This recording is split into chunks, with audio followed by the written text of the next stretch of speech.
perfect than this? Perfect blue skies, green grass that never grows, that perfect start button right there in the corner, all my programs here on the desktop. Why would anyone ever want to leave? Because a storm is coming. That's right, on April 8th, things are going to become a lot more dreary and dangerous here on Windows XP. Microsoft is finally signaling the end of days for the operating system by halting support and halting security updates that'll leave us more vulnerable to attacks. Your Windows XP computer will still work, it just won't be a very safe place to live. So what are you supposed to do?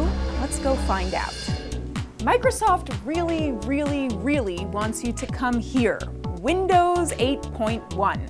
Now, upgrading to Windows 8.1 will cost you. It'll cost you $120, and you'll need to make sure to get that DVD to do the installation. Also, before you buy, you definitely have to confirm you have the system to support it. Of course, this place doesn't look anything like Windows XP. Microsoft has completely remodeled the place with this start screen where I find myself right now. Everything's really touch and tablet friendly. But you still can get to that beloved desktop by clicking right here. But hitting then on the Start button on the desktop just brings you back here.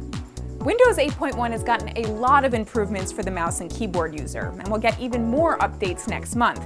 But it's still a radical change of pace for the old school Windows lover. That's why I think Windows 7 makes a lot more sense for those living in Windows XP exile. The transition will be much easier. You see, you've got this traditional desktop and then the linear start menu full of all your programs. It looks a lot like XP, though everything just looks more modern. The problem is that Windows 7 is pretty hard to come by these days. You can still buy Windows 7 laptops and desktops from select manufacturer websites, including Acer and Dell, HP, and Lenovo.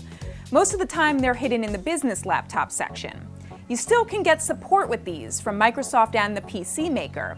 If you don't want to buy new hardware, that's where things get trickier. Microsoft doesn't sell box copies of Windows 7 anymore, but you can buy it online from computer suppliers like Newegg. The problem there is that you don't get support from Microsoft anymore, though you will get security updates till 2020. Of course, there are other places to go if you're willing to jump into a non-Microsoft world. There's Apple's Mac computer, which runs OS X, though that might take some relearning, but once you get the hang of it, it has a ton of great features. There are also Chromebooks, which are inexpensive laptops that run Google's browser. Acer's C720 Chromebook is plenty powerful and only costs $200.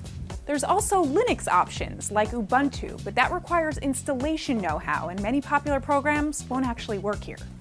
I know it seems really sad and gloomy here, but I promise, things can be just as bright and green by packing up and going to a more modern and safe place. And hey, you can always take the beautiful mountains and the clear blue sky background with you.